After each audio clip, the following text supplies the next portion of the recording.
Shalom Akim. I want to give all praise, honor, and glory to Yahawah, Bahashim Yahawah Bahashim Kakwadash, for allowing me to do another lesson. I want to give double honors to the apostles and elders of Great Millstone, and Shalom to the elect. And today's lesson is going to be a quick one, and it's going to go into how we are going to change worlds. Worlds, plural.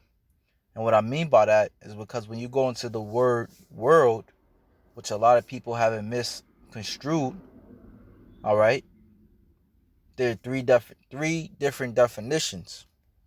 All right, actually, before I did this lesson, I just typed in the word world, and you could do it yourself, and you'll see.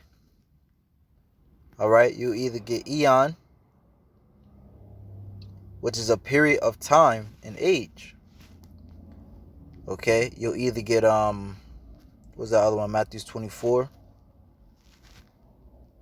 You either get oinkamene, the inhabited earth, the whole inhabited earth, or you'll get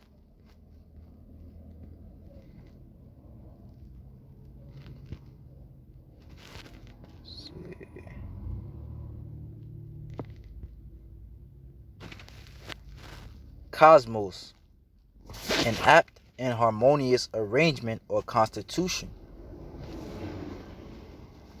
Now, really, in every aspect, of the word world, we're going to change it. All right?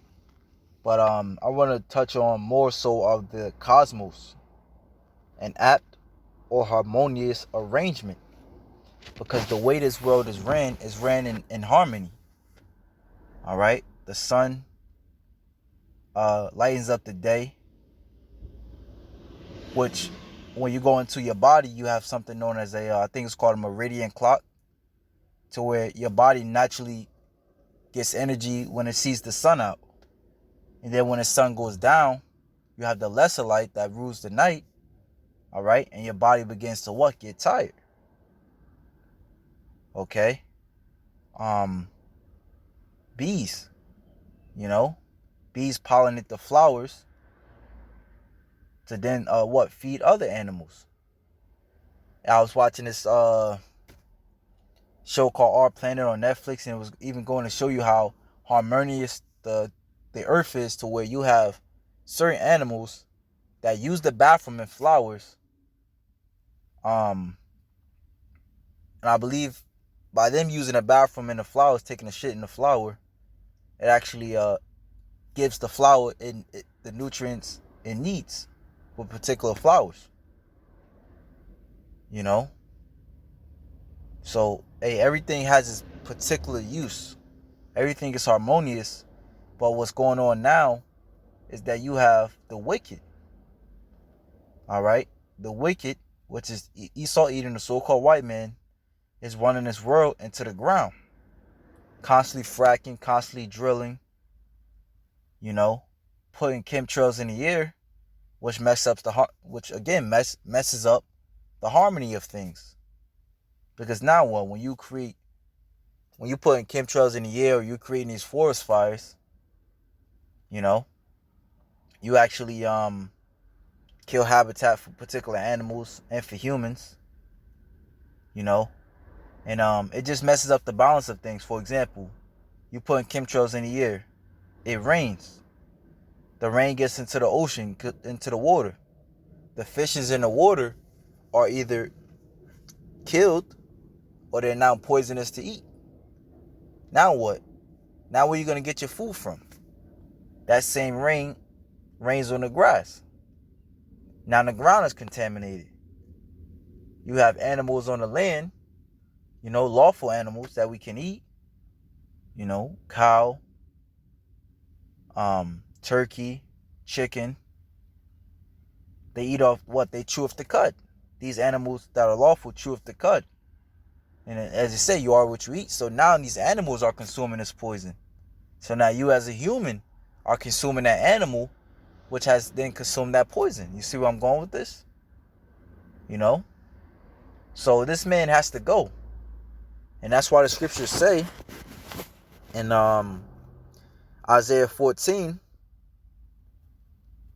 going into rest.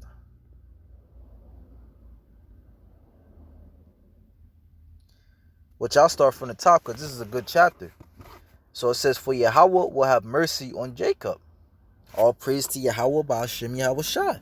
The Lord is going to have mercy on Jacob. It said Jacob. It didn't say the whole world.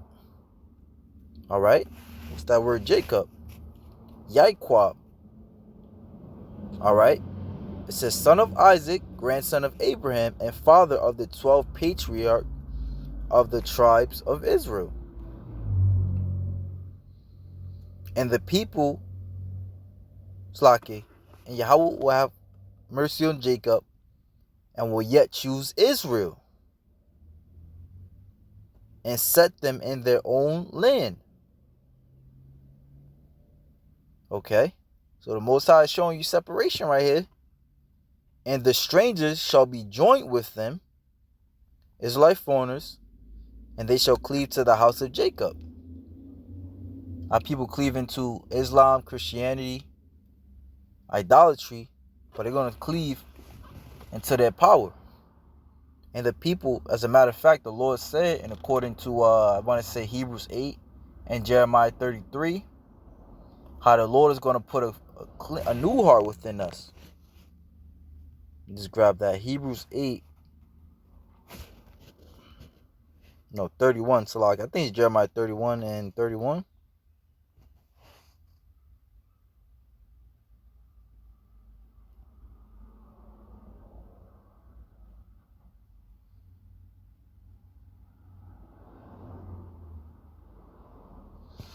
Jeremiah 31 and 33.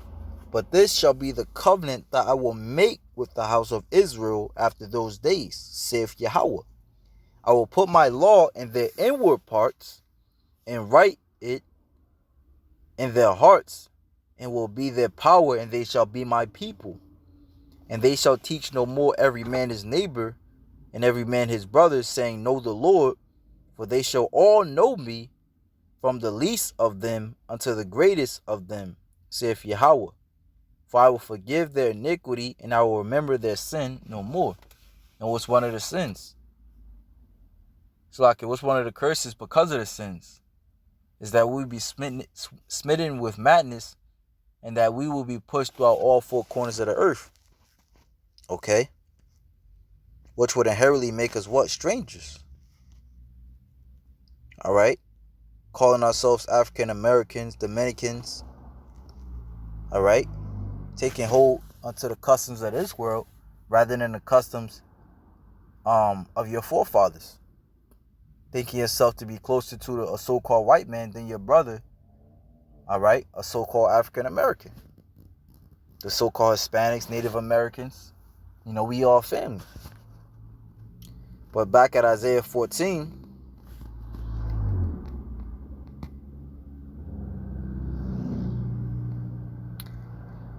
and 1, and set them in their own land, and the strangers shall be joined with them, and they shall cleave to the house of Jacob, and the people shall take them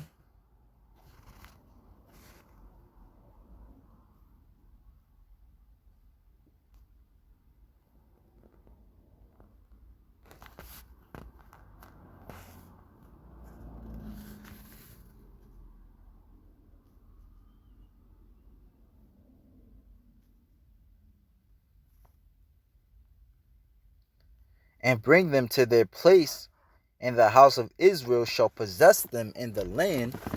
So this is actually talking about the actual strangers, Gentiles, the real Gentiles, those whose forefathers go back to these other nations, outside of Israel, of course.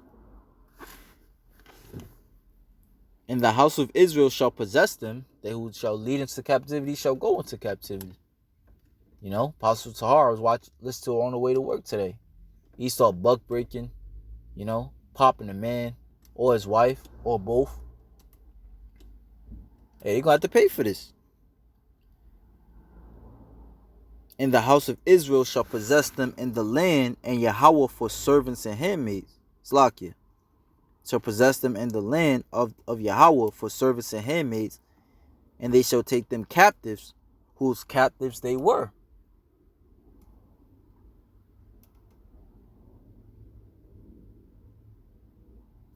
And they shall rule over their oppressors. Going to show you that this is talking about a different type of Gentile. Okay. And they shall come to pass, and it shall come to pass in the day that Yahawah shall give thee rest from thy sorrow and from thy fear, and from the hard bondage wherein thou was made to serve, that thou shalt take up this proverb against the king of Babylon, and say, how hath the oppressor ceased? The golden city ceased. Okay. Yahawah had broken the staff of the wicked and the scepter of the ruler.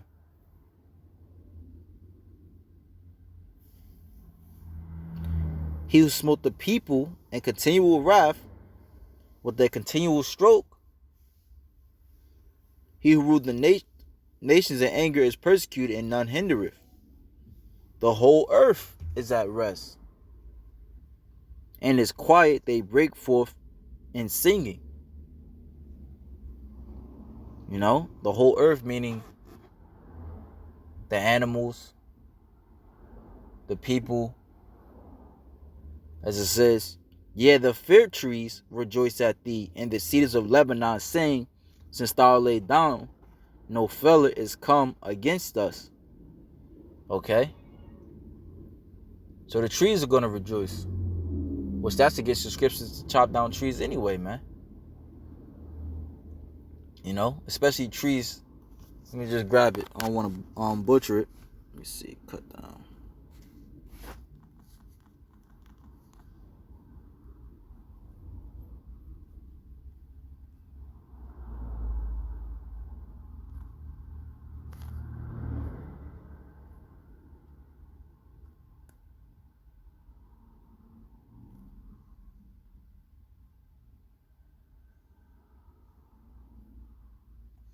Deuteronomy 20:19. This is a good one.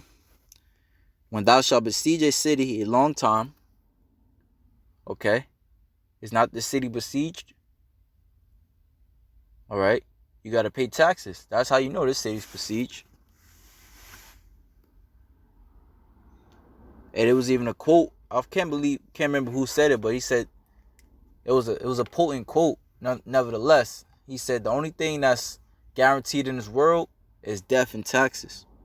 So this place is definitely besieged. Okay? A city a long time in making war against it to take it, thou shalt not destroy the trees thereof by forcing an axe against them. Because trees have life too. And that word feller means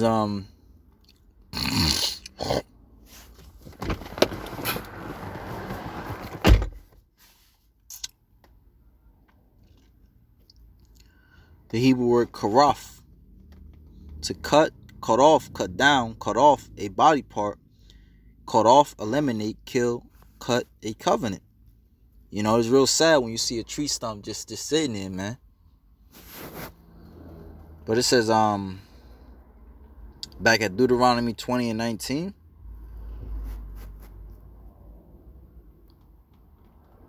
Thou shalt not destroy the trees thereof by forcing an axe against it, for thou mayest eat of them. As the scriptures say, how the Most High gave us the herbs for meat in Genesis, the 1st chapter. That's how you get your your sap, your syrup. You know, again, that's where particular birds and animals as a whole rest their head. You know, giraffes get their food from what? From the leaves in the tree. But if there's constant fires too, you gotta look at it that way too. If there's constant fires, you know, that means what? The air is going to be more dry, meaning what? It's going to be harder to produce the rain that it needs to continue on the cycle, continue on a harmonious arrangement. All right, providing rivers for animals to drink and bathe, you know, providing water for the trees to grow, along with the sunlight. It says, "Thou shalt not destroy the tree thereof by forcing an axe against it, for thou mayest eat of them, and thou shalt not cut them down." Esau's guilty as charged, man. The man of the field. For the tree of the field is man's life, to employ them in the siege.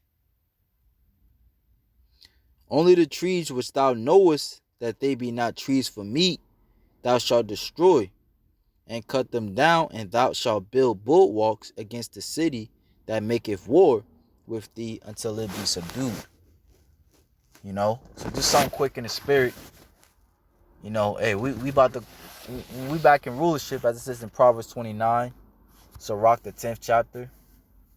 We're going to change this place, man, for the better. So with that, shalom to the elect.